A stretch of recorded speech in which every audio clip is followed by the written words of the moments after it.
Mo bitaw nga usa ka doktor hong na istorya, usa sa mga sakit nga hingdaghan karon kining colon cancer. Daghan na karon ang masakit og colon cancer. Una usa sa mga hinungdan kuno anak batod sa mga batid sa health and medicine kanang lack of fiber. Talawas. Nang saon man pagka-fiber nga di na mamukaog gabi. Di na mamukaog kamote. Di na mamukaog balanghoy. Di na mamukaog ube. Mao man yung mga pagkaon nga rich in fiber nga makahinlo sa tinae nato. Sa may fiber og junk foods, sa may fiber og processed foods, mga healthy nga pagkaon nga usahay makalimtan na nato. Nilusak. Kamo mga ate, mga bata, mukaon pa ba mong nilusak?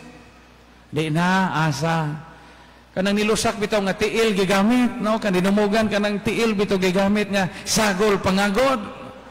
Diyan mo na yung mukaon, ingon ana. Mauman na yung mga pagkaon sa una. So, sa unang panahon, bisan mo yung tagpobre, gihapon ta, pero arang-arang jodron. Arang-arang jodron.